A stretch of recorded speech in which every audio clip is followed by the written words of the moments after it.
All right. Well, I'm delighted to have Erin Delaney today on this official launch of the Sex, Lies, and Menopause show podcast. And Erin is a friend and was part of a business coaching program and was leading movement at the time and is an amazing dancer and mover and is a coach working with empowering daughters. And we're going to talk about that later, but I wanted to first dive into our mutual connection around having the best time of our lives really in menopause and busting the sex limitations around menopause. And so, Erin, what would you like to kick us off with here on this subject? God, I get to kick us off. You get to kick us off. I think I'll kick us off by saying I love being older. I love growing older. I love being older. I love my body, my being, my life, my energy, my wisdom now in my 50s. I'm in my later 50s now, and I wouldn't change it. Like I wouldn't want to go back. I love this life and this new way of viewing life, honestly, and living life. So I'll start by saying that. That sounds wonderful. And I just have to say, I've been watching you on Facebook and dancing and bachata and this and that and the other, and you're so magnetic. And I'm just wondering, does that feel like you've always felt that way, or is it? Um, That's a great question. On one level, yes, because I've always been a dancer and I've always been had a lot of energy and like that. However, in the past, um, it, it was more a lot of emotions were a lot of negative emotions and sadness and drama and anger and like that was a part of my life. And not that it's not at all anymore, but I would even say from the personal work I've done on my life of healing childhood wounds and all of that, and I'm not pretending like I'm complete with everything. Of course I'm not, but all of that has made such a huge, huge difference in who I am standing in now as I dance and as I engage and interact and love and express. Like there's so much more freedom. And I always thought it was free before, but this is like it's very, very different. And it does have to do with sexuality and it does have to do with, studying around the feminine body and being and studying and observing my own self and self-inquiry and all of that. So it's kind of all together, but it comes with getting older for sure. Right, right, which is such a great point. Like Christiane Northrup says that if you look at the data, women in their 60s and 70s are having the best sex of their lives. Oh, I'm looking forward to that then. I'm not even 60 yet. Oh, well, I did an interview with a woman who comes to Womb Power and she's in her early 70s and she said her sex keeps getting better. Oh my God, I love hearing that. And her husband too recorded saying the same thing. I mean, it was so Wow. right? Wow. That makes me very hopeful and happy. Right? And it makes so much sense, as you just said, if we keep healing and keep owning ourselves, I mean, we can't go anywhere but up, No, no. right? And we know the society teaches different. Exactly. And it's bullshit. It's not true. And I actually want to say, even that I don't want to say it's not true because it is true for some bodies or some beings, depending on how much work they've done and all that, so it's not that it's not true. But I remember so I had a hard, menstruation life. Not, I mean, in comparison to some, it wasn't that hard. I mean, some people went through really hard times, but I had endometriosis at one point, and it was challenging. And I had a little surgery of removing cysts, and it was not the easiest route. At the same time, I loved menstruating. Like I was the type that never dissed it. Like I studied and learned enough to know the sacredness of it, the beauty of it. So it wasn't like I ever hated it. And I got menopause somewhat early, started menopause early. Um, How in, early? well, it's 47. I'm Okay. 58 now. So it was, 10 years ago, 11 years ago that I officially by 48, I was no longer having my periods. And I missed it, which is very interesting. But what I want to say about that is that I said, I created an intention, not, yeah, anyway, I created a clear intention of like, I will not go through hell with menopause, like they say. I will not. It's I have had a hard enough time with my menstruation. I am, my is going to be a breeze. That's what I said to myself again and again and again. And it happened. I Wow. mean, I wouldn't say a breeze, but nothing like, yeah. And Um, you've been hearing that. and that's not to put down, and I don't want to, yeah. Sorry, I it could be my internet. I don't know. probably Um, am. uh, I'm trying to say this really quick. I don't want to say that to make anybody else feel bad, by the way. I really want to honor every stage is important. Every way of, dealing with it and whatever happens in your body is perfect. And I'm not saying I didn't have my challenges, I did, but we can talk about those things. But it's more about yeah. Anyway, I'll stop there. keep going. You were going to say something. It felt like connected to the sort of programming we've been given around it, possibly. Absolutely. And it's connected with the whole age obsession, and it's connected with the whole um it's funny, I get a little teary when I think about it. The whole, distortions of our face and our body to try to like be like look younger. It's like, but it's here, sure it's here, reflection, sure, but it's in our being, it's in our inner work, it's in our inner light that the youth comes from, or the youth, I mean, the wisdom, I'm gonna call it wisdom. Yeah. um And aliveness, and like aliveness. aliveness. Aliveness, there you go, thank you. It's the aliveness is the word, thank you, because that's what the youth is. Yes, it's beauty, but there's also the life and the aliveness. That's right. Yeah. And That's that's what right. I've been seeing in your videos, in your pictures. Like I see your aliveness. It's so beautiful. It's so magnetic. Mm, And and I do feel like it is connected to our honoring of our sexual energy. And a lot of the times we shut it down. I mean, I have shut it down more than I've had it on in my life, mm, Um, and I just wonder how you connect to your sexual energy and how mm, that mm. Oh, it's always a interesting journey for all of us, I think, as women. I mean, this is what I teach. I work with sexuality with women, and let's see, how would I say that? I would say I've gone like this, I've gone fully expressed, and then I get this, I mean, from a young age, and then I get a shame, and then I contract. And then I go out, and then I contract. So it's that a lot. But I never contract fully because the sexual energy has always been a huge part of my life, all of us, but it's been big for me. Not necessarily in a promiscuous way. It's so funny that I feel like I have to say that now, which is very interesting. I'm still noticing at 58 that I still have this um, desire to make sure no one knows or no one thinks that I'm promiscuous or slutty or whatever. I have that. It's still ingrained. It's amazing because I'm dating again now. I was married for 25 years and love my husband dearly, and we chose to separate recently.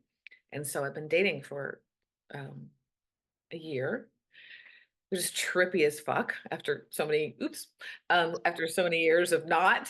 So, and it's really fun and I'm really enjoying it. And I am claiming my older pieces of my sexuality, but newer because it's blended with this. And I'm noticing, this is just something I'm just going to throw out there. It's not a fact across the board or anything, but how many younger men are attracted to older women?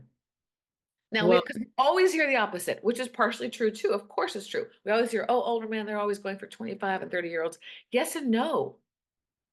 Yes, and big time no. It's a lot. I don't even know. Who knows what the statistics are and which country and which whatever. But and I talk to the men about it because this is my profession, right? So when I'm dating these younger men in their 30s or 40s, I ask them, to share me what's your experience and what's share with me. And I'm learning a lot. And it's a lot kind of what you were saying at the beginning, which is there's an aliveness and a wisdom and a different level of sexual expression and sexual awareness in an older woman. You said something of that effect at the beginning, I forgot, but that's attractive to them, is what you're saying. yeah, and we're not performing anymore. Yeah. It's not about performing. I mean, I don't even know about anymore, but it's like, and we weren't raised. Okay, this is something that's really important, and this is weaves into. I'm sorry, I had a little, I already had my coffee, and I'm getting a little. Um, this goes into something I've learned. I'm going to throw this out because I've learned a lot because we were not in our generation we were not raised with porn. Right, Bottom right. line, we were not raised with porn. there's emotions that are coming up in me right now. You know, we'd have to sneak into an X-rated theater, which I did as a teen or as a young adult occasionally. Or we'd have to rent it, sneak a rental at in the X-rated section at the video store, right? Occasionally, kind of a thing. And the impact of porn on people is really big. I'm not like anti anything, and it's really big. And one of the things that it's really big about is that girls or women, and not all, so it's really important that I say definitely not all, they know how to perform sexy and perform sex, which is a whole different ballgame than feeling sexual and wanting sex and feeling the sex and knowing your yes and knowing your no because they're performing. And I've heard so many men say that, like, there's just a difference. There's a big difference. Even a guy in France, I dated, or had a date with a guy in France because I was there for a month. And he was talking about it. He says, when I'm in particular in the States, he says, when I'm sexual with girls in the States, it's different. And I said, okay, different how? And he couldn't think of the word. It's just, I said, performative. He said, that's it. And he described it as, and I said, I think it's because of porn. He says, I think so too. Your country is obsessed with porn. I said, not in France. He said, no, it's not. He says, it's not like we don't look at it occasionally, but it's not because we're not a sexually suppressed, oppressed nation or country. It's not a big deal to us. Whereas we're from the Puritan, you know, so therefore it's just like, ugh, people are grabbing after it. And, you know, it's a problem. Yeah. And say more about what you think the problem is. Like, Well, there's a way. Okay, it's cool that I haven't thought of this or said this for a while, but there's a way of, okay, so let's just say young boys, and I know this from the girls I work with. They watch porn since they're like 10, 11, 12. Cell phone, in class, like, you know, it's accessible, yeah, at your fingertips every day, all day long if you want. Yeah, it's a problem.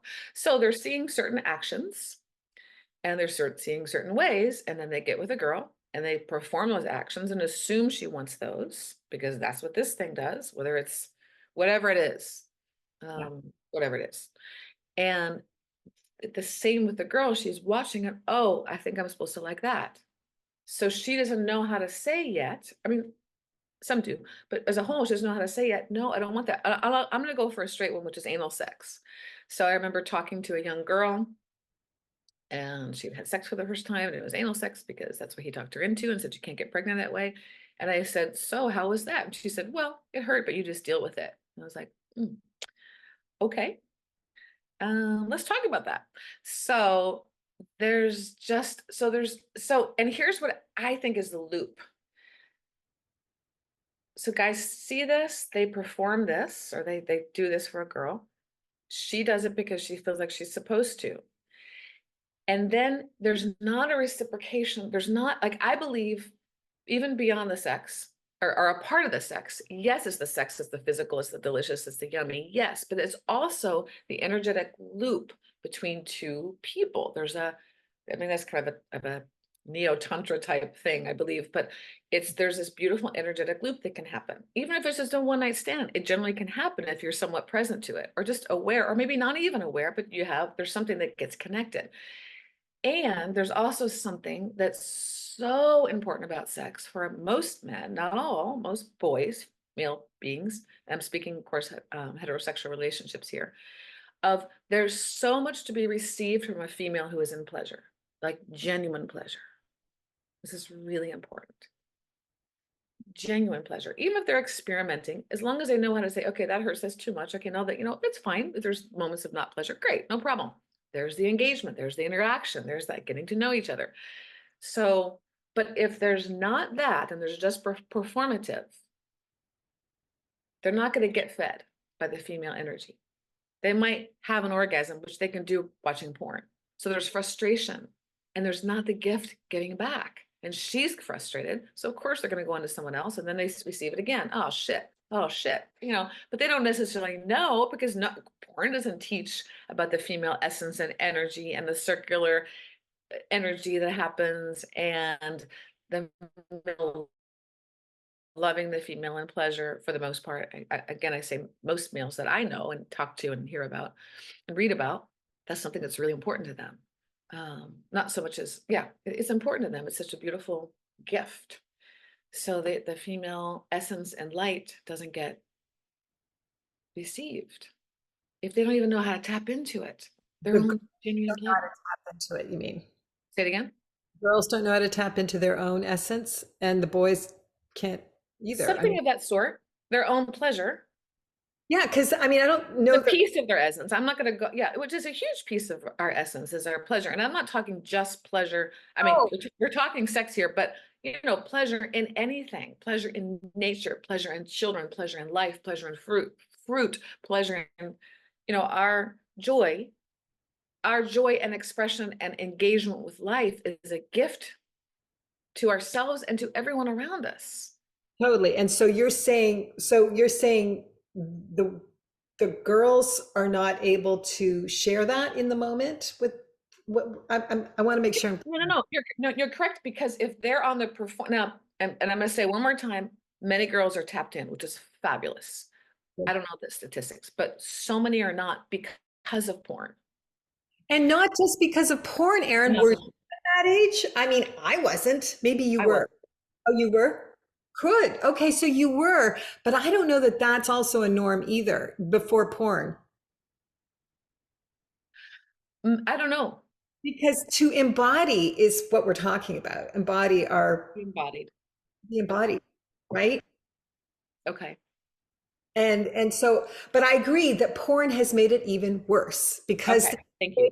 performance level. Yeah, no, I'm with you. I mean, I've heard that young men are becoming almost impotent because of porn because, right? They're just Of course. too much. I don't know exactly what is going on, but porn is killing their sex drive. It's giving them ED. Yeah. Of course, because if they're jacking off the whole, again and again and again and again, and you need the outer stimulation of this particular blah blah, and then you meet with a real person, it's just kind of like, oh, it's not there. I think I'll just go back to porn. There's a movie called Don John. It's a very dumb name. I I I always get upset about the name of it. It's called Don John, Donjon, or John maybe. I don't know, but it's with it doesn't matter. I forgot his name, but it's a little old, maybe 10 years old or so, but it's so good. It's about this exact topic about a guy that masturbates and he can't be with other women, and it's an older woman who comes into his life who helps him heal from that. Oh, I love that. Oh, I definitely want to see that. That's great. I want to have a Really, list, really good. right? Yeah. Um, so, Okay. so you've been learning from these men how porn has been impacting them and how, like, for example, let me just make sure I got this straight, that the French guy, he's like, yeah, you American ladies are a little on the performative side, but not with you, I'm sure. He didn't feel that. Yay. And then, well, because you're embodying yourself, and that's what I mean is that, like, okay, so there's that, and then there's the young men here are noticing something different about you than the younger women because of porn having impacted Well, them. I don't, I'm assuming it's because of porn. Okay. Well, and it's not just porn. It's everything. It's let's say social media because okay, that's it. It's social fucking media. It is, which includes porn. It's Oh, also the constant advertisements of boob lifts and facelifts and all it's that, and the comparison and the photoshopping and all of that. It's all of that, which we only had a mild version of. We would just see it in billboards or magazines, things that were slightly altered and probably slightly when we grew up. Now they're like enormously. yeah. The Yeah. skill, the technology now is way different. Very things have moved very fast, and And yet, as you all of that. And Mhm. yet, as you said earlier, we grew up with more of the taboo of sex. So that impacted a lot of women in a negatively in a different way, but kind of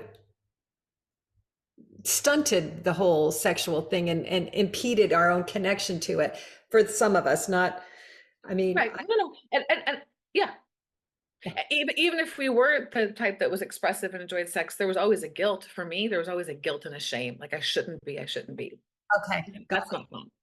No, it's like it doesn't matter how you come at this, you're going to be impacted by something that's going to get in the way. And then when you get through that, that's going to be great. And then you get to menopause and you're being told, oh well, game over now. And it's like, so how, yeah, so to speak more about how you chose to not, like, what did you hear about menopause and what were you saying no to and how did you say no to it? Like in your own. Um, I heard it a lot. I heard people talk about it a lot.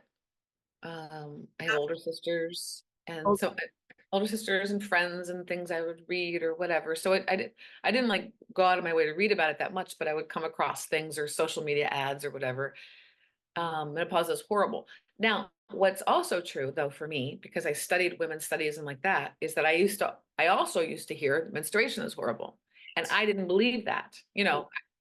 I just didn't. I mean, I did probably at first. I don't really remember, but I chose no. I would read things like, Native American women that would um, sit on the moss in a creek and let their blood run into the creek because it was one with nature. And so I studied that kind of stuff. So I was like, I Yes, love my body. I love so that was already a part of who I was. for sure. Chose kept being in women's groups and like that. So naturally, it made sense to me that at menopause, it's like, yeah, I'm not going to buy that. And I respected it. Other people going through their things, I totally got it. This one woman said it without the biodynamic hormones, I was just a witch and horrible. And I hate the word witch, sorry. Um, anyway, it was horrible. So I respected that. I remember thinking as she said that, when I'm there, I don't want to go through that. Like I kind of noted, what do I have to do with my body now that I don't go through what she's going through? That I'm dependent on my um whatever, creams and pills and like that. And I was also realized I might be and it was okay. But I didn't. I just learned. I mean, there were other things, but I did have some experiences. Like I did have some hot flashes, but then I knew from probably a holistic doctor of some sort that said just take maca. I took maca. I got this thing called Femessence. I love it. I always recommend it to people. It has maca and something else I forgot, and the hot flashes went away. So I was like, okay, just keep doing it. And then I got a little acne down here. Okay, take that. Okay, great. So I just chose the natural thing as best I could. Um, yeah, I don't even know. It just wasn't. And plus, I was always so moody before. So honestly, menopause was. I finally chilled with my freaking moods, and I think that's also because of my own personal growth. So to me, it was easier. So anyway, Right. So, I but don't. what about Yeah. sexually?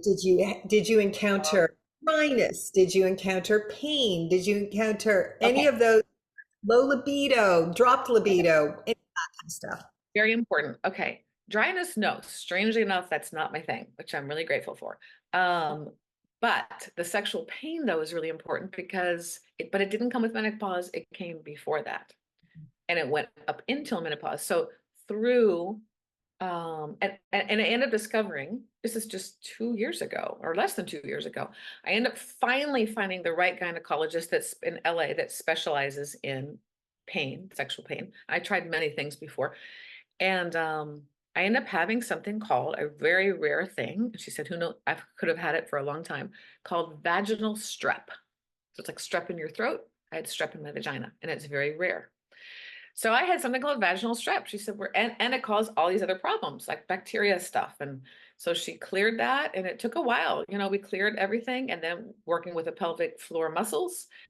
And so, it came in at a perfect or fascinating time, right as my husband and I are opening or, separating and opening up. And so that was an interesting phenomenon for me, and was it connected emotionally? I'm sure it was.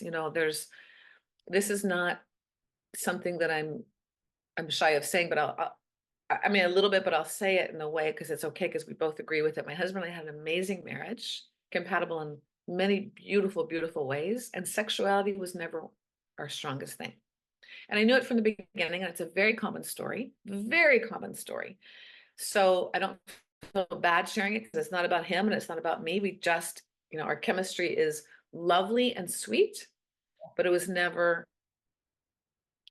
and we tried and we did different things and like that until we kind of said, let's just call a spade and figure out Mm. what to do with this. So that's part of it as well, just Right. opening, yeah, both of us. And we love each other enough that like I'm celebrating the fact that he's with someone who adores him and they're super sexually competitive. I'm like, that's fabulous. I love her. And you know, and then I am where I am and I love that. So yeah.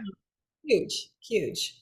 Yeah. And so that in and of itself is like a whole, it took maturing to drop into this new reality and acceptance. And that's so huge to have that courage to do that.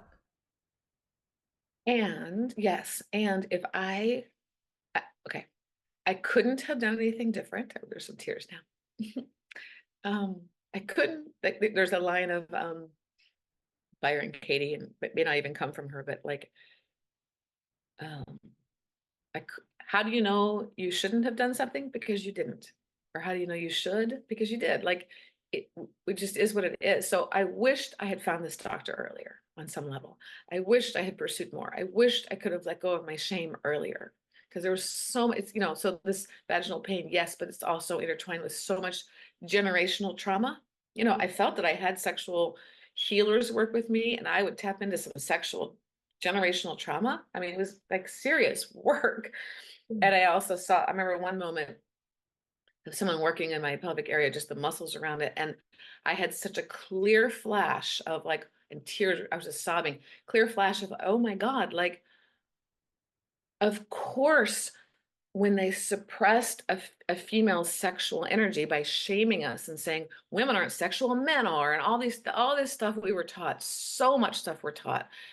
Yeah. It's like, of course, suppress her sexuality. You also suppress parts of her brain, which is connected to confidence and all different kinds of things, creativity and expression and like that. So you start suppressing this, then you suppress her.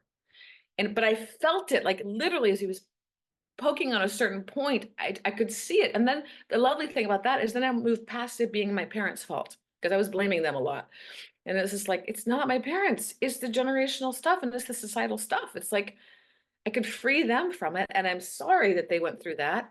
I mean, they taught us girls that, and mostly it is girls I mean, men, of course, are taught that too, but it's mostly females. And um, so that's when the work started. But it doesn't take, it took a while, it took a while to work. And like I said, I still work with it. Like even the fact that I'm dating and having sexual relations is freeing, is wonderful. I talk about it freely with my friends, but I also have a little bit of a like, should I be doing this? Like I have that. Should I be saying this right now? I mean, right now it's easy because it's you and there's probably mostly women that are gonna be watching this, but this shame is fuck. Look, There. and it feels like, I mean, I've been studying de-armoring with Rahi, Yeah. and Wonderful, man. Yeah. I feel like the shame is completely part of the armor, that we have, Very much so. right? That inhibits us from even to receive. And it's like we we are shutting ourselves down with this shame and inhibiting and closing up and not allowing. And what you said about the brain being like affected by the pleasure that we're not allowing, that's amazing. That makes so much sense. And that's why I do think that women do get this surge of confidence and creative explosion when they start allowing that sexual energy to move more through them. And and then you get this beautiful lit glow that you're exuding. When the shame is not sort of Right. doing a little resistance thing. But um um gosh, what was I going to say about all of that? Oh yeah, and then when you said, so tell me more about the pelvic work that this seems to be part of the healing of the strep. It sounds like it's the armor that you were working on. Well, before I found out that it was strep, um, I worked with Rahi too. I did some of the de-armoring. I did something called explosive sexual healing. I ended up studying that. Oh, So I worked with different healers yeah. along the way. And yeah, I think I'll just stop there. And then finally, I mean, and that was a big piece of it, by the way. Even though they didn't know I didn't know either. I had, vaginal, whatever it's called, strep. Even though that was going on, it still probably paved the way for that to clear quickly, because it cleared pretty darn quickly. So I don't regret any of that. It was really important because that's my work. So it was just a constant. I mean, okay, this is something I haven't shared, but I'm going to go for this. Mhm. Can I go out on a limb a bit? Okay. I, We're yeah. out there. We're already getting out there. There was something I did, this thing called explosive sexual healing. It's a little wild term, but it was a lot about healing and like that, and it was body work and really powerful of a couple that did this work. They don't do it anymore, so I'm not going to mention their names, but it was very powerful work, super safe environment. It was super powerful, and I have a tendency that when I go into something, I go super, super deep. I don't mean to, I just do, especially when if it's the body work, um, or even EMDR. Like people always say, wow, you go like past lives maybe, or who knows what, but you go pretty deep. And I do, I just can't help it. I mean, that's just the way I'm built, I guess, or something, or my constitution. But there was a moment when I was on the table. This might be so weird for people, but it is what it is. But there was a moment when I was on the table, and the work is about going inside the vagina to heal in there. Again, there's nothing sexual about it necessarily at all, meaning like it's not about exchange here at all. The wife is there, everything's cool. So there was a moment when there's no medicine or drugs involved, nothing. It's just a pure self. I was laying on the table and I had a flash of being in Africa and having the female mutilation. What's it called? Male genital mutilation. Thank you. The FGM, also known as clitoridectomy. So I had a moment of transporting myself, not intentionally. All of a sudden, I was in Africa. I could feel it. I could see women around me. And it was if I was getting about ready to get a clitoridectomy. And I screamed. And they were saying, "What's happening? What's happening?" And I said, I just, I went to this trance of this moment. And it was a wild experience. Um, the whole thing was about me, pushing like, okay, be there, heal, just do this work, whatever this is. You're healing for people across the globe. Just do it. So I went for it and cried and screamed and get off me, blah, blah, blah, did this whole thing, not them, but the experience. And then it stopped and I was just like shaking on the table. And they were so nurturing and so loving. And then he says, okay, like this is amazing. You just tapped into something. And I could feel the sisterly connection. I could feel that. And then they said, what do you want to do next? Are we complete here? And my being and my body felt complete, like, okay, we're done. But I heard the voices of women from Africa saying, please continue and receive pleasure because we cannot. So I was like, okay, let's go. Because the whole thing is about releasing through orgasm and like that, like that. So What do you mean? What whole thing his is about? work, the work of this couple, Okay, great. Yeah, yeah. yeah, entering the woman's vagina with your finger, his finger, with her there, and it's about releasing, yeah, stored up pain and like that. That work, but it takes a little bit different level than sunlight. But yeah, But the pleasure piece is part of de-armoring also. So, and it helps the de-armoring process. So, I mean, it yeah. sounds like you did a major, like, what do they call that when you're working sort of globally? Or my I friend, don't know. there's certain I people. know what you're saying, but I don't know. But yes, it was that, and it took me by surprise. But yes, No, so I mean, that's so incredible. Like, and then, but I mean, I want to say a million things from that, but I like one that you were helping all women, particularly the African women who have gone through this. But then I also feel like if they were to have sexual healing, like with someone like Rahi Chan, they could heal. and have pleasure again, even with a freaking clitoridectomy, right? Oh, did Yeah. I just? Oh, good. There you are. Okay, you were being quiet. I was like, Oh, there no, might I be mean, a pause. no, No, no, yeah. right? Like this is the exciting thing is that all of these areas can be rewired. Like women who've had hysterectomies and their cervixes removed can have cervical orgasms afterward. Oh, I didn't know that. Beautiful. I didn't know that. Yes. I mean, Wow. this is something that I've learned on Kim Anami's podcast and from her. Like we have and I've heard from this woman, Susanna Rousgaard, who says we have the energetic blueprint of any limb, any body part we've lost. Yeah, Any I've heard that. Like people who lose an arm can have that. What's it called? Phantom man, something. something, but it's like you can reconnect to the energetics of any missing organ. And so same with the sexual. Makes sense. Never thought of that.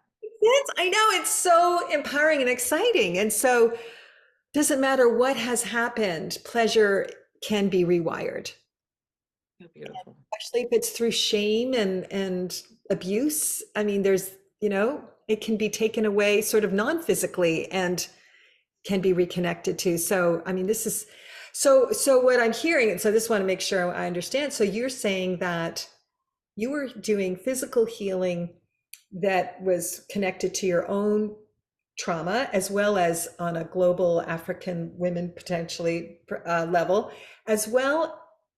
Did you want to correct that? Well, no, keep going, keep going, keep going. So there was that, the pelvic work and all of that internal work was helping that. And you had strep. Like, I don't think that they're right. And so you had to heal the strep, but you had both. You had both that had to be worked with.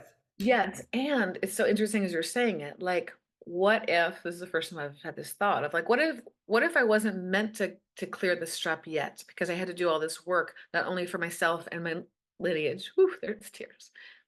But even tapping into other cultures. So then I can continue more passionately with the work I'm doing now for the teen girls. Cause it's like, maybe I'll make it to Africa. I just had a beautiful conversation from this woman from Africa. Beautiful conversation. And this was the topic. And then when I said the word clitoridectomy, she's like, oh, because she was just saying how people in America, I'm learning, don't have much background in history, in world history. And she said, I've discovered, and I said, it's so true. Our history sucked. Like I'm embarrassed of how much I don't know about other cultures.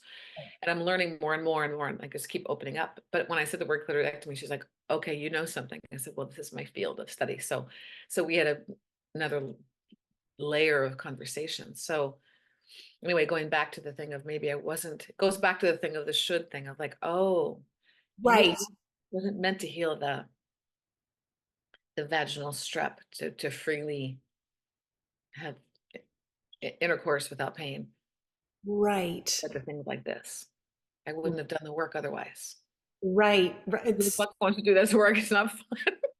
not fun. No. Wow. That is, and I love that because that gives us all like some compassion for like, yeah, I'm now 61 and I'm finally, exploring sexually, the ways that I wish I could have done a long time ago. But, hey, maybe I had to wait this long also for the same reason, Maybe you Um, wouldn't have been doing this work, exactly. If right? it, exactly. I mean, we don't tend to, do work if we don't have major challenges around it. Like it's Yeah, just, yeah. yeah. Good Hmm. stuff.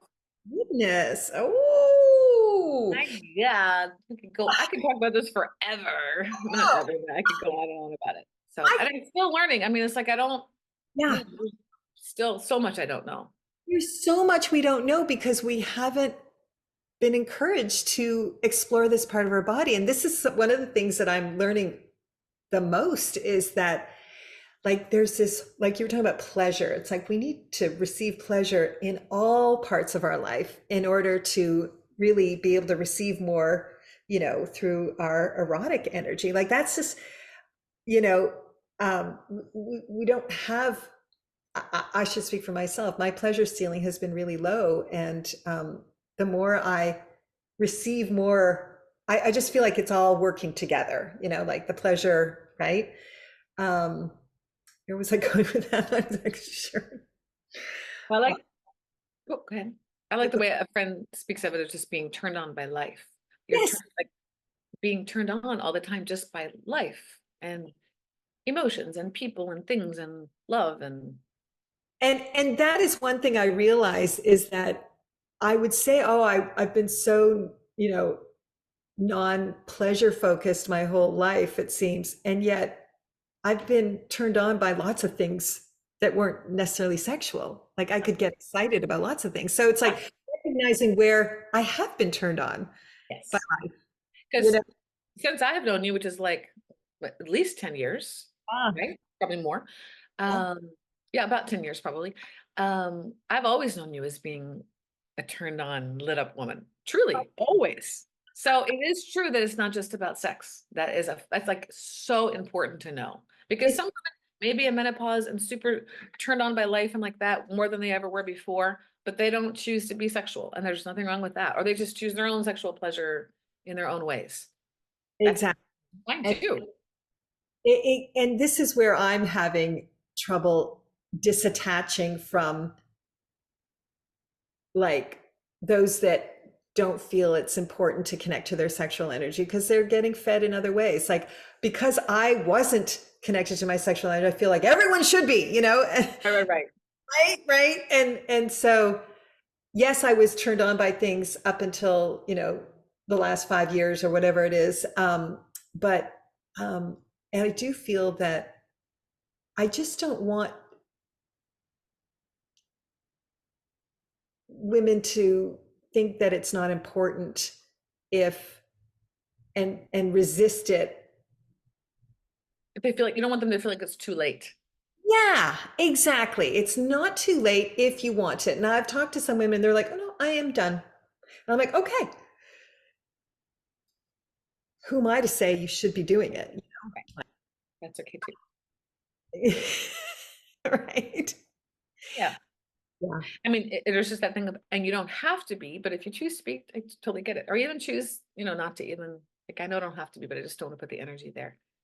Nothing wrong with that. Because the biggest thing is like, but still be tapped into your turn on by life, because that's the feminine essence. And, or piece of, I know it's so funny. I say that, but I don't want to put anybody else down because it's kind of like, I mean, there's no right or wrong, right? But I like the way David Data, and not that I don't like all his work, but a man named David Data, I do love when I had learned him speak about how the feminine essence of nature is to express and to it's beauty, it's life, whether it comes in the form of 20 pairs of shoes, or it comes in or a beautiful home or a garden, or thousands of ways, or sexuality, or thousands and thousands of ways, where he says the masculine, and again, the masculine within us, it's not just male. The masculine is kind of obsessed more with death, with war. He thinks about, like, he talks about little kids, like the boys like to smash a bug or chop up this or whatever. So he talks about the masculine is that holds that reign, and the feminine holds this reign. And again, I don't buy that 100%, but my experience is there's somewhat truth in that. There's some truth in that of, um, yeah, I think that's all I'll say. I don't want to go into it too much because I don't want to give that too much weight again, because there's a lot of people that don't like his work and like that. But and again, I believe it's the masculine and feminine within us, and we have to have both, because I don't, death is also a beautiful thing, and it's a beautiful expression, and it's beautiful.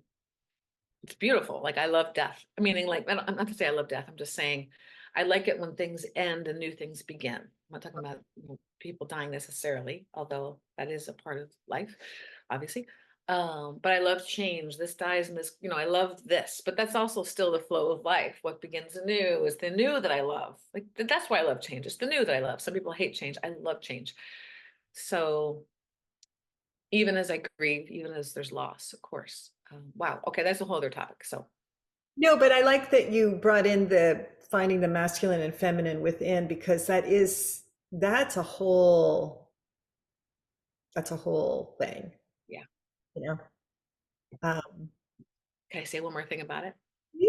please, because I'm sort of, yeah, I'd love to hear. I love, and I've always loved the work of a man named Joseph Chilton Pierce. And Okay. again, I don't know if this actual concept of the masculine feminine comes from him exactly, but it's certainly in his books. But I love how he describes the masculine within us, or certainly more in male forms. The masculine cannot help but ask the question, is it possible? Is it possible? Is it possible to have from the good to the bad, right? Or good, or from the good to the destructive, let's say, or from the um, life enforcing to the destructive. So what I'm saying is, like, is it possible to build a building higher than the next like that? Is it possible to have 10 kids? Is it possible to, um, you know, invade a country? Is it possible to love this woman fully? Is it possible to, whatever they choose, right? But is it possible? Is it possible? Is kind of their the mojo of the masculine. And then the he says, but it needs to be, but when it's not tempered or balanced with the feminine, then we get the destructive things that are hurtful, because the feminine's nature is to ask the question, is it appropriate? Will it benefit all? Something of that nature. Yes, of course. So let's build this garden. Yes, of course. So let's have children and nurture this. Yes, of course. But he says that the two need to be in balance ideally, and that's what causes problems. So the suppression of the female, this is what we have in our world now.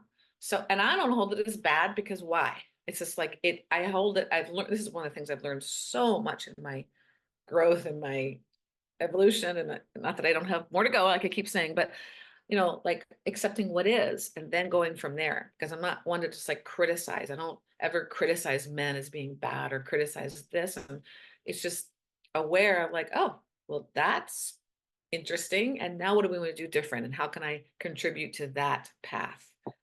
Um, where we are in the United States right now, in the world right now. It's not that I don't feel grief and pain, and of course I do. And yet, and I kind of look at it through the lens of, sometimes, not always, but I look at it through the lens of what that question is. The masculine, can we do it? Can we do it? Can we do it? Is it possible? They'll keep going. And then Right. what does it take for the feminine to come in? I don't know.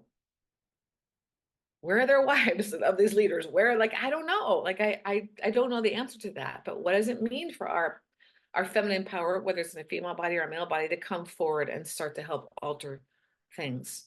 Hmm. Hmm. I don't know, but I think of it often. Well, I do think though that the balancing of the masculine and feminine within could also come through, I don't know. I mean, if you're more embodied, if you are have a connection to what turns you on, whether it's sex in your sexual energy or your expression, um, I feel like the more we find balance within, the more, I don't know if that's, I think so. you know what I mean? Mhm. You I know, think so. Including, I have to own the part of me that does things of, is it possible, and acts on that without balancing my own feminine energy. Of course, I've done that many times. yeah, exactly. Like pushing too hard, right? And then the feminine might be sometimes in a collapse, or I don't know if you want to call that feminine, but I don't know.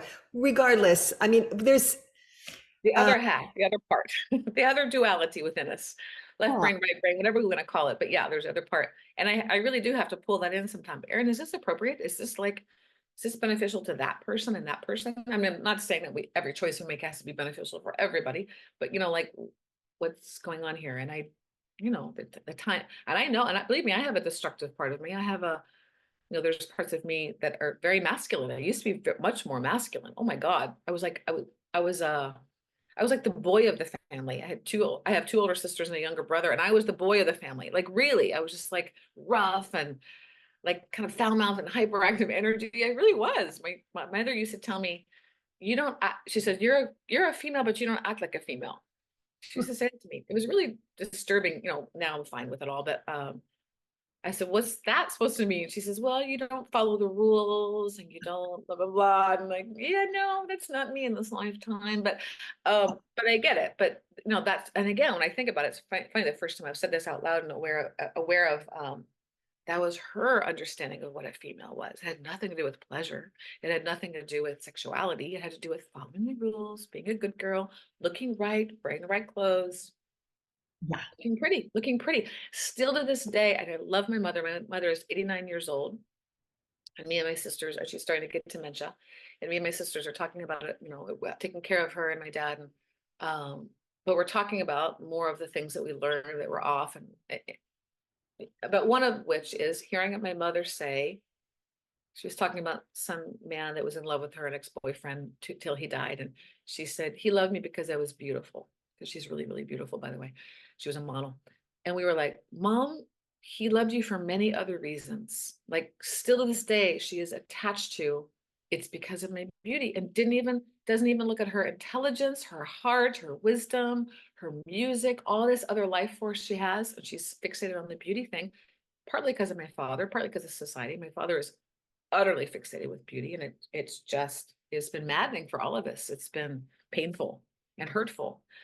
um yeah, but anyway, that's another rabbit hole to go down, which we won't go there. But I will say, well, how do we get in there? What was I trying to say? Well, you were talking about how you got the mess. You were Oh, I was masculine. I was more masculine, yeah. masculine. I would say boyish. I had a boy, and I still have a boyish part of me, by the way. I still love playing with the boys and being obnoxious. And yeah, I got it. I got that part. And I love that part actually. But we always joke that I have a little boy in me, which is fun. I love it. Oh boy. Actually, okay, so I wanted to go back to something actually. Um, do you think, like, okay, so you haven't had an issue with wetness being and libido drop at all through the menopause thing? Do you think that, and did you have a sexual practice that kept you through this? Like, I have a feeling that staying connected to our sexual energy through our own pleasure practices alone, not just with a partner, can help shift the hormones and help stay like Active and alive. So your question is, did I have my own sexual you. Yes. Did that. yes and no. So not as in something regular or super, super intentional. But I will say that let's see. Yes and no. I mean, I took some courses, the jade egg thing, and I didn't do it very much. I did it a little bit, and I was like, yeah. So I was resistant to it in part because I was resistant to some of it. Yeah. On the other hand, I think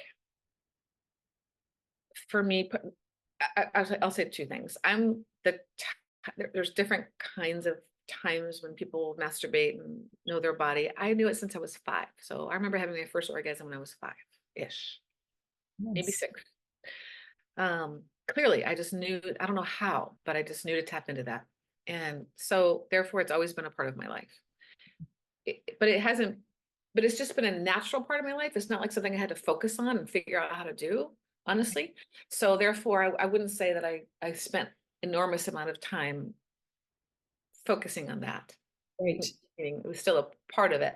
I think for me personally, because I just happened to be super embodied in this lifetime. I mean, I remember a psychic woman, somebody we know actually, she's beautiful channel. And she's like, wow, you really came embodied this lifetime. It's a part of what you are.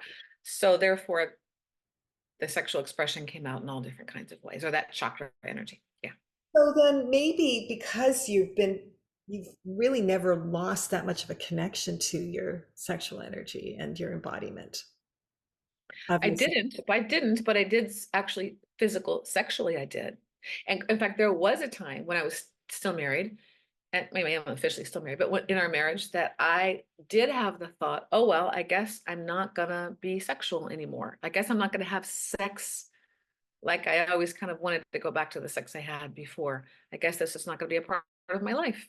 And I grieved it. It was sad. My heart was just like, it's almost like I could barely even let the words come out of my mouth because it was kind of devastating.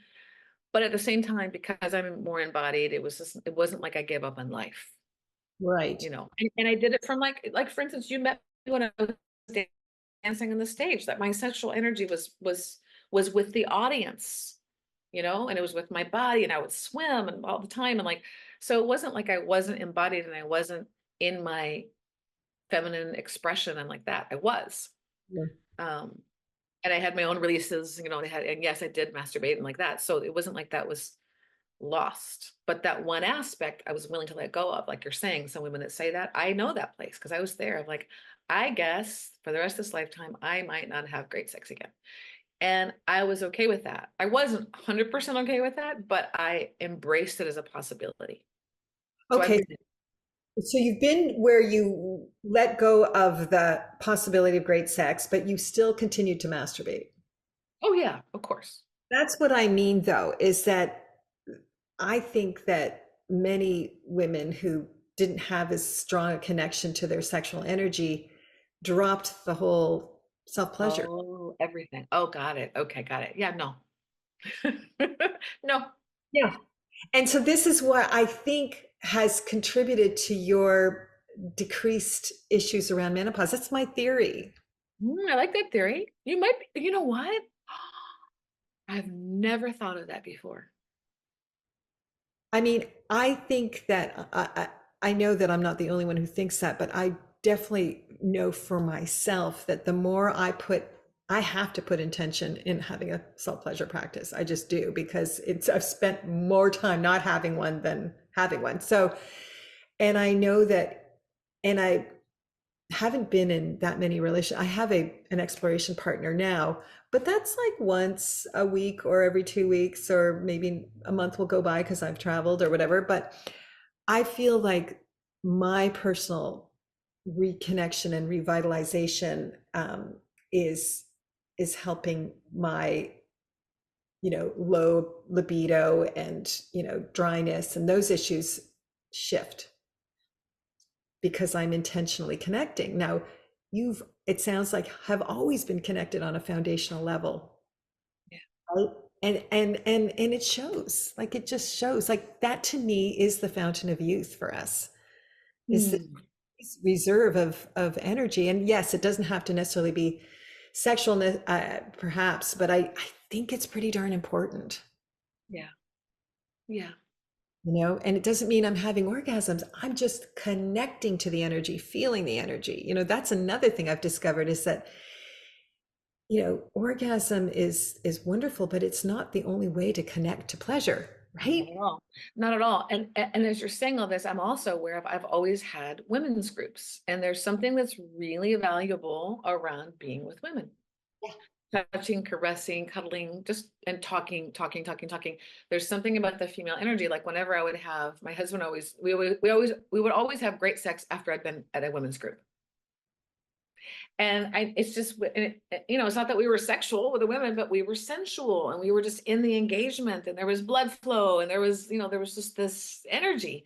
So I still have that. It's so, so, so important to me. And we talk about sex and we talk about expressions and share life and tears and like all of that is a part of it as well. And I mean, I'm adding that to the piece that you're just speaking of, which is, Yes, I appreciate that. I think it you're makes right. It's not always about orgasm. It's just about feeling. and just like for example, like I mean, just exploring your vagina is, there's a world in there.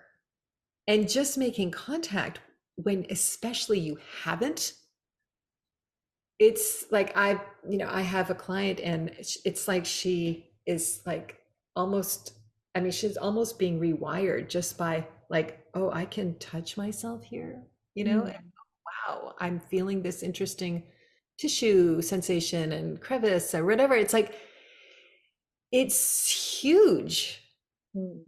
you know? Yeah. Yeah. It is huge, and the fact that people don't even know what their vagina looks like. Oh, I wouldn't even look at mine. Well, that and the fact that like I was in my 40s when I picked up a book somewhere that had, and I still have it, it's a fabulous book that had as a photographer who has all these, a whole thing is different vaginas. Okay. On one side, And then the other side is a story with it. It's so beautiful. It's one of my favorite books. Or Oh, it was, well, I shouldn't say that, but it was, I loved it back then. I still love it, but I gotta pull it out now.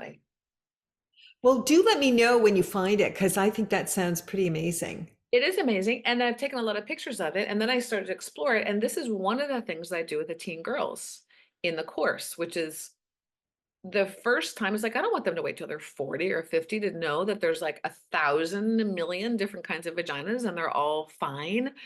And so I show them, I show them slides and they're all like, oh my God. But it's like, don't, porn has a certain, generally, it has a certain kind of little slivered vagina, it doesn't, or you see Miss America pageants or universe pageants or whatever, and they all have the same kind of butts. There's a purpose for that. The same kind of, they purposely choose that. So I want them to know, or models, this is limited. These are just the ones that quote make it and or they're photoshopped. See, you're providing what would have been so beneficial for me and everyone. Like I love that you're working with what age group are you working with? My favorite age group is 15 to 16, by the way. It's just a fun group to work with. But I also work with younger, 13 and 14, and they're lovely. The problem with that for me is I have to hold back a little more with them. And it's hard for me to hold back. It's hard for me to hold back. So like, oh, they're not ready for that. Because sometimes I'll say something, they're like, okay, too much, too much.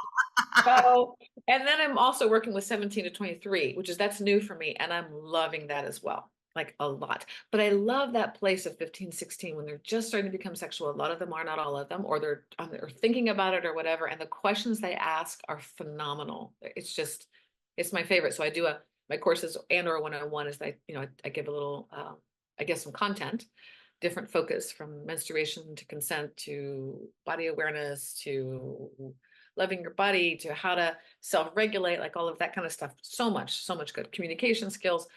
And then we stay on for a half hour for those that want to, and they can ask questions. And the questions are so cool. And I don't even know the answers to all of them. If I don't, I say, I don't know, let me check it out and get back to you.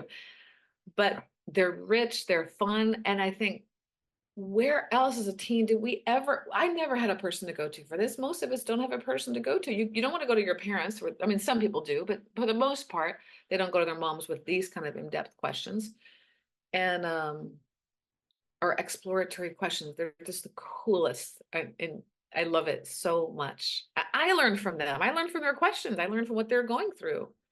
And let me tell you, it sounds like any woman of any age could benefit. Of course. I could benefit. I'm still benefiting from the information I'm learning. And here's something that's really important to know too. There's a woman, oh, darn it, I forgot her name at the moment because I want to give her credit. She's so amazing. I might look it up before I get off the call, but oh, I'm sorry. But anyway, I interviewed her. I'll add it into Okay, the good. notes. Yeah. Okay, good. I'll find it and give it to you. But she's a younger woman, utterly brilliant. She's studying about women's studies and sexuality and like that. She's been doing it for a while, working on her PhD. Just brilliant. But oh shoot, what was I gonna say? Oh, she speaks of how the female body has not been studied much at all in comparison to the male body, which of course we knew that. But what people often think is, oh, but that changed, right? Because at one point, I need to have these facts a little more down pat. So sorry about that. But at some point, I don't know when, it was 1980s or something. I don't know. Some point they said, oh no, the institution said, no, women's bodies have to be studied more, but they still weren't. Mm. So everything was always been comparing women's bodies to men's, which is not, and our sexuality and our, erogenous zones and all of that, our eroticism, all of that. But she said there's two main reasons why women aren't studied. Because you have to get paid to do research.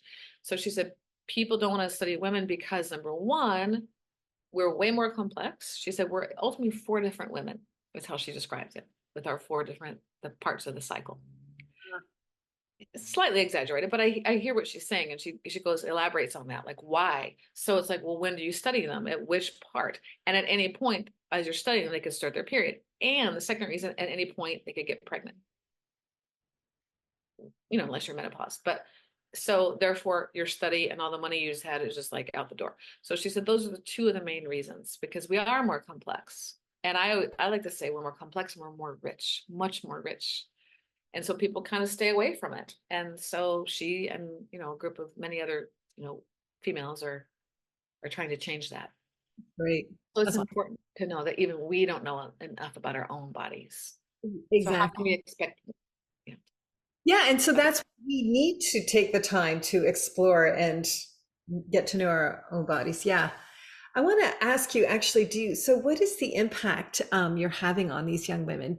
How are you hearing what's happening to them by being in this very special, rare kind of Mhm. sex education at the highest level for them?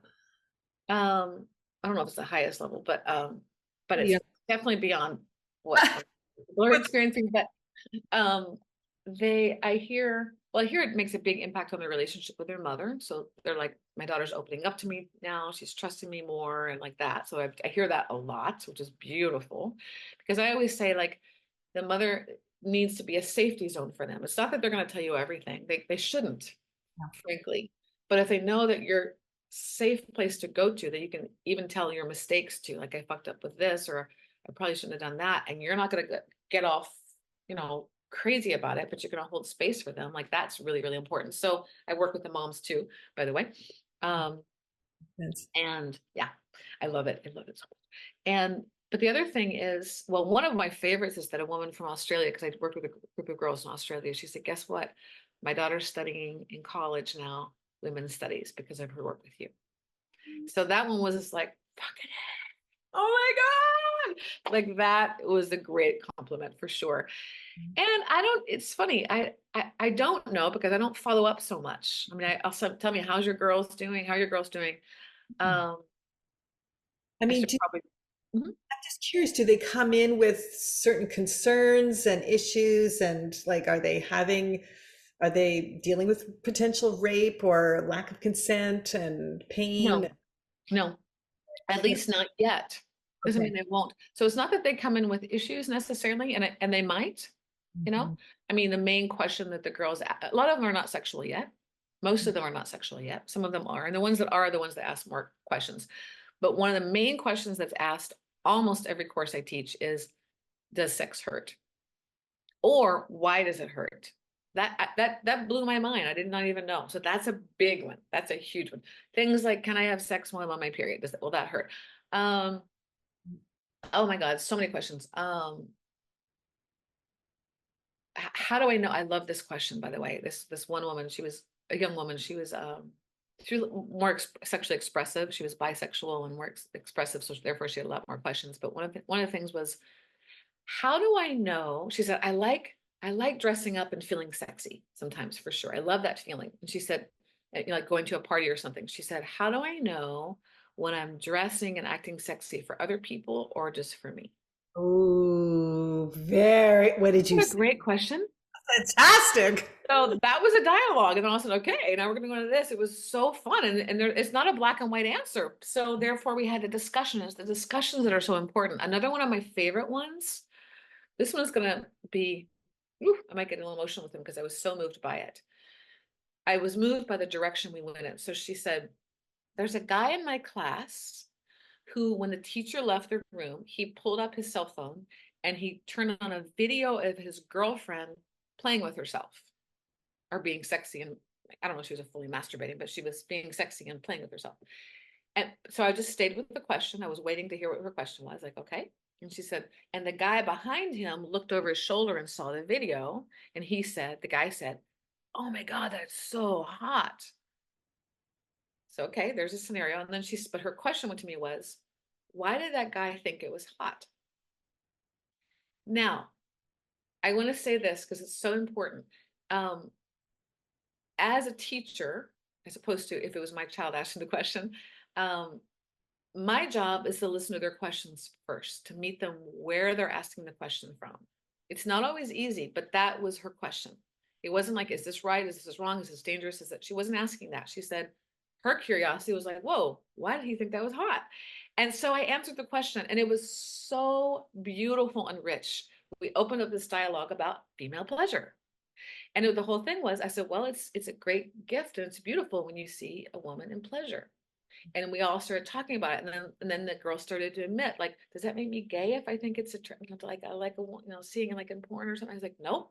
So we started talking about that of like the whole world, for the most part, I don't know if the whole world, but most people Maybe not if you're a gay guy, but for the most part, the female in pleasure is a beautiful thing. And so we got to have this big exploration of that. And then at the end, I said, and by the way, you might want to be careful if someone asks you to do a video because blah, blah, blah, blah, blah, blah, blah. But that wasn't the main thing. And that's so important that to me, this is why I started teaching these courses, which was and teaching one-on-one because or leading one-on-one because not many people teach about the beauty and the joy of sexuality and self-pleasure and love and the female body and the male body and interaction and female and whatever it is. Not many people praise the beauty of that. I get it. As parents, our job is to protect our children. So we're gonna go be careful about this and this and this. I did it. I didn't want to be that parent, but I was until I shifted that and thought meet her where she is, not as a friend, but as a ally as a female and still put boundaries. But I had to meet her where she was, like, and not shame it because I had been shamed so much. It's like, of course, it's natural you want to look like that. Of course, it's natural that you love that attention. Of course, it's natural that you want to give this and that. Like honor that, celebrate that. Of course, it feels so good. Like, yes, first, first. And then, yes, the other pieces too. And this is the consent. And even the consent is not black and white. Mhm. It's not black and white. And you know what?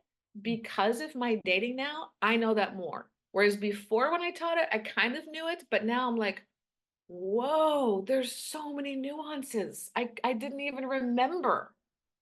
Can you say a little more about that? Because that's really important, I It is think. important. Okay, so I was, it's so funny. So one of the first guys that I was with when I was dating, started dating again, super great guy, really sweet.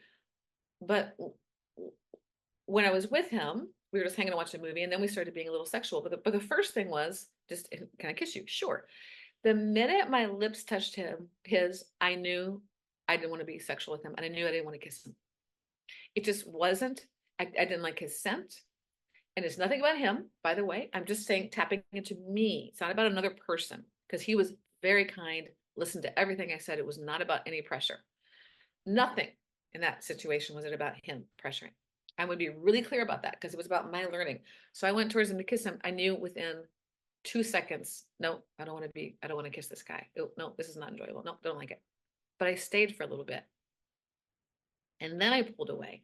And then another point, putting his hand here a little bit or whatever. It's like, no, I don't like the way that feels. But I stayed with it for just a few. I was aware of that fuzzy zone of like, do I like it? I don't know if I like it. Maybe I don't. But it still was like I was intrigued with the fuzzy zone.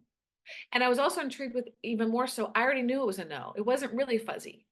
It was the no, but I still was in a fuzzy zone of like, how do I get the word out of my mouth? How do I like and I couldn't believe it. I told my husband that, and he was just like, "Wow, really, you?" Because he knows my no is usually like, "No, stop." I can be like that with him, but he was surprised, and I was like, "I was too," and am I still noticing it? Is it because you didn't want to hurt his feelings? Things just go so fast. Was it? Yes, partially. Um, partially was because I was still feeling it out a little bit, and like, I don't know. I mean, the biggest thing is because yeah, I didn't want to hurt someone's feelings. I didn't want to like, well, what if it is a yes? I just haven't felt I was doubting my own self a little bit. That's what it was.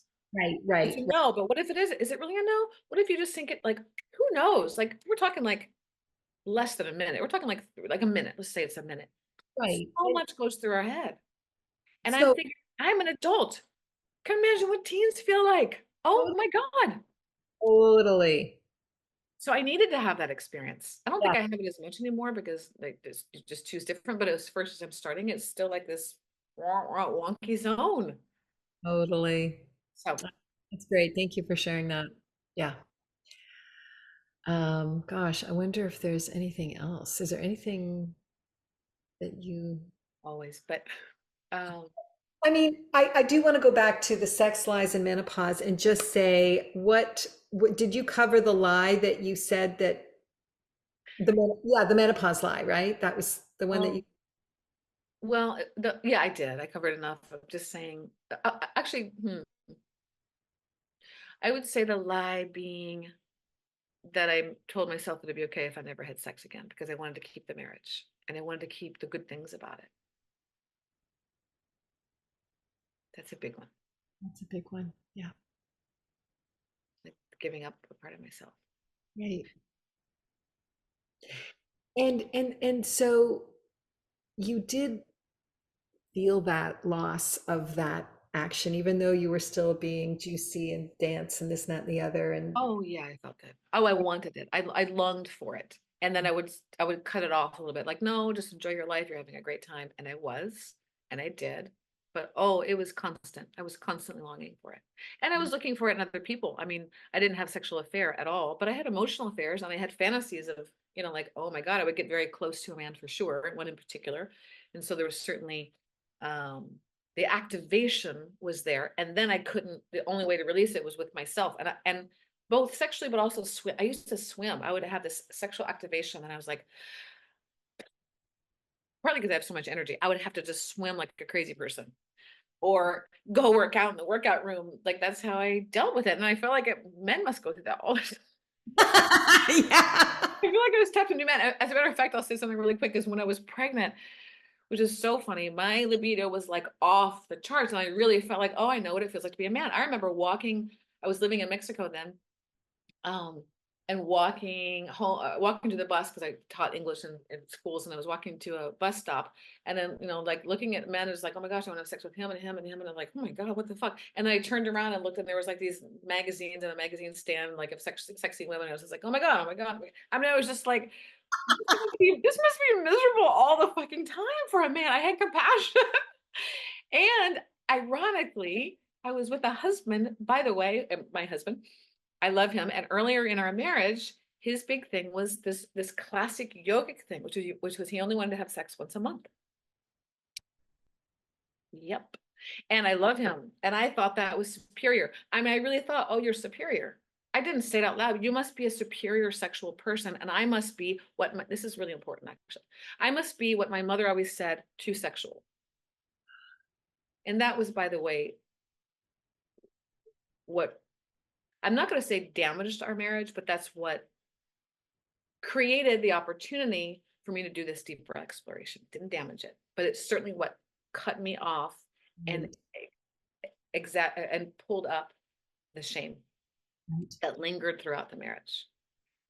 So, and I see it as perfect, and he sees it as perfect, and he's apologized, and we've worked through that and all that good stuff. But yeah, so here I was, this super crazy horny woman, and I mean, like nuts. And he was saying, Yeah. and then I felt guilty masturbating because he said, "Why do you do that?" See, he didn't know. He didn't know. He looks back and says, "Oh my God." Oh my God, Michelle, I married him when he was 27. And I love him so much, but 27 is so young. Yeah, I was 33, but um, Mm. there's something that's important about that. Yeah. So I Totally.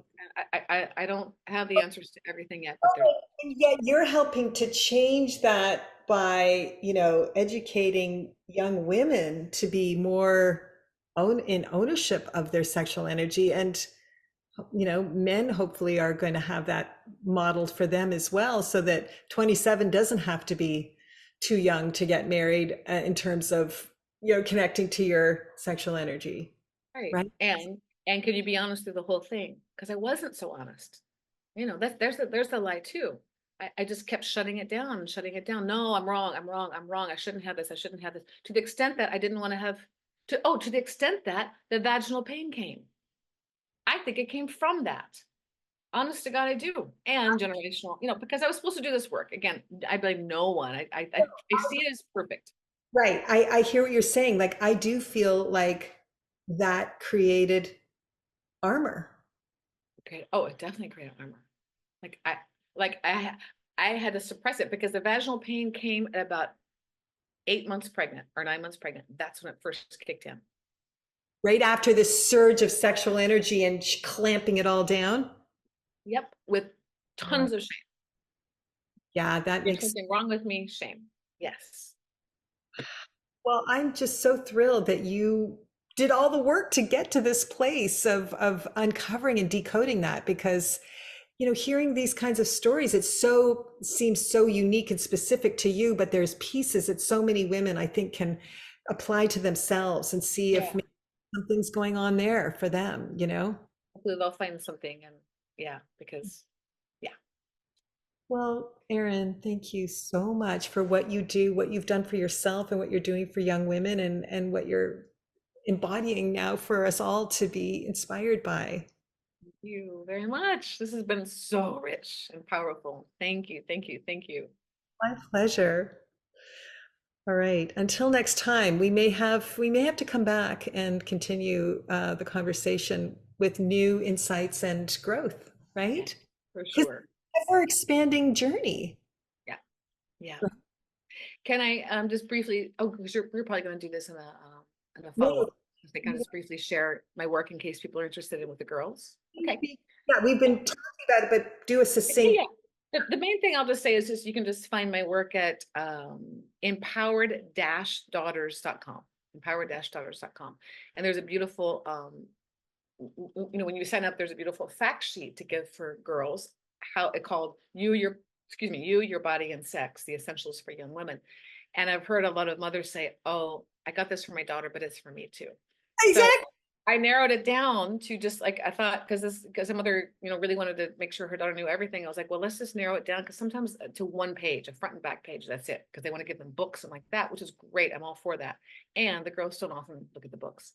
But a simple fact sheet of the basic things is a great start. So, For young women and for all women. and for boys, it's like what the reason I love it is like you can leave it around the house, and the boys might pick it up like, oh, I didn't know this about females. I mean, I had a conversation. Okay, I could keep going. Conversation recently with a friend of mine in his 30s, and he was asking all these questions about menstruation. And then afterwards, he said, "We're not taught. We don't know anything about this." And I was like, "Fuck." It's true. I mean, yeah, you can learn when you get married or you're with someone you can ask questions, but they don't always ask questions. So it's like, and a lot of women don't know themselves. It's hilarious. There's a comedian. Can I say one more Yeah, thing? 'Cause we're going over please. time. There's this comedian whose name I forgot. I'll put it in there, but she talks about sexuality a lot. But I remember her saying, you know what's the biggest turn on? I'm not gonna do this justice, but basically she says, when she says to her guy, oh, I can't have sex on my period, he says, why? Like I love having sex on your period. Like, and she's like, oh my God, are you serious? And she said, I was so turned on by that. She does it better. But she also said, and he talked about, the blood coming from the uterine lining and blah, blah. And she's like, oh my God, now you're even more hot. She said, I didn't know the blood came from the uterine lining. So she's like, he knew more than I did about my own body. And it was so good. It's like, it's true. It's true. We don't know. Or here's the scoop. Or we're taught so quickly, which is understandable. In from the male PE teacher, maybe, or I hear people say that their sex ed person is a male PE teacher who barely can say the word menstruation. I mean, it's just like nuts. So we might be taught a little bit, but no one like you don't remember it. It's like it comes from where? I mean, I still have to be reminded of certain things. That's why to me, it's so important just to keep it active and alive, the conversation. Not like Exactly. 24/7, but like anything, learning a new language, like you have to remember and study it and a little bit more and keep it alive, like in Absolutely. these kind of dialogues. Exactly. Okay, now I'm done. Okay. Thank you. Thank you. Thank you so much. This has been wonderful. Wonderful. All right.